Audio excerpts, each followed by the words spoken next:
Je voudrais un peu revenir. Ouais, maman. Quand vous dites le péché a créé Satan, Dieu a créé Lucifer. Ouais. Je voudrais que vous fassiez un peu plus clair. Lucifer, c'était le porteur d'arche de lumière au ciel. Oui. C'était l'ange qui éclairait le ciel. Oui. Mais lorsqu'il est devenu orgueilleux, lorsqu'il a été flatté par la beauté par sa beauté, Satan a pris naissance. Le rebelle a pris naissance. Amen. Donc c'est le péché qui a créé Satan. Dieu lui l'a créé plutôt Lucifer. C'est la désobéissance qui a créé Satan. Dieu n'a jamais créé Satan. Ah. Ça veut dire que c'est la désobéissance qui a amené Satan à l'existence. Tel est le cas. C'est pourquoi hier nous disions que c'est le péché qui a créé l'enfer. C'est le péché qui a créé la mort. Et que le salaire du péché, c'est la mort. Et la Bible dit que l'homme qui pêche, l'âme qui pêche, c'est celle qui mourra. Et Jésus vient pour pouvoir nous sauver de la mort. Parce qu'il y a une seule chose que le péché cible. Il cible la créature de Dieu et le cœur de Dieu. Quand l'homme pêche, il poignarde le cœur de Dieu. Que ce soit un petit péché ou un grand péché. Parce que j'ai de l'amour pour mon mari, par exemple, il n'y a pas de différence que je puisse poignarder son cœur avec un long couteau ou un petit couteau. Même si c'est une aiguille, je suis en train de poignarder son cœur. Et sa réaction sera à ce que il faudrait que j'éloigne ce dernier de moi. Mais la bonne nouvelle, c'est que par la vraie repentance, nous pouvons enlever le couteau que nous avons mis dans le cœur de Dieu. Amen. Et essuyer la boue qu'on a jetée sur sa face. Amen. C'est en cela que Jésus est venu. Il n'a pas eu honte de cette femme. Nous pouvons voir, imaginer cette femme avec son pyjama ou avec son pagne devant tout un quartier. À Mondo Vision, c'était à notre temps, on devait la filmer pour publier sur Facebook.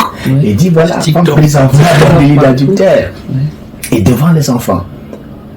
Elle aurait bien voulu disparaître, mais c'était pas possible. Elle aurait même voulu mourir ou fuir de telle ignominie, telle honte, mais c'était pas possible. Encore que l'homme avec qui elle a commis cet adultère était peut-être aussi parmi ceux qui... Naturellement, ce qui est décevant, enfin étonnant, c'est qu'on a arrêté la femme seule. Il n'y avait pas l'homme. Est-ce qu'on commet l'adultère seul? Pas du tout, justement. C'est pourquoi je dis que sans doute, ce pourrait que l'homme même qui avait poussé cette femme à l'erreur se trouvait dans la foule avec sa part de cailloux pour défendre sa réputation. Voilà. Oui, et je disais que plusieurs aujourd'hui nous poussent à l'erreur pour nous accuser. Plusieurs hommes politiques poussent la jeunesse à l'erreur pour accuser cette jeunesse. Plusieurs, au lieu de prendre soin des jeunes, au lieu de subventionner des réalisations des jeunes, sont les premiers à voler l'argent mis à leur disposition. Et lorsque les jeunes commencent à voler, on les accuse, prêts à les enfermer.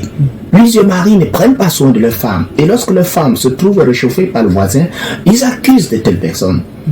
Nombreux sont ces mamans qui, à force d'insulter leurs enfants, à ton âge, j'étais déjà marié, tu fous quoi dans ma maison, ont poussé de tels enfants à aller porter des grossesses dehors.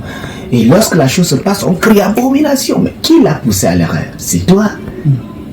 Peu importe ce que l'on t'a poussé à faire, peu importe le mal que quelqu'un t'a poussé à faire, peu importe si c'est ta camarade qui t'a poussé à l'avortement, peu importe si c'est ta voisine qui t'a amené chez ce marabout qui a détruit ta vie, peu importe si c'est ta voisine ou ta camarade qui t'a amené à cette initiation, la bonne nouvelle c'est que Jésus n'a pas eu honte de toi. Amen. Jésus s'est rabaissé à ton niveau et il est prêt à cheminer avec toi.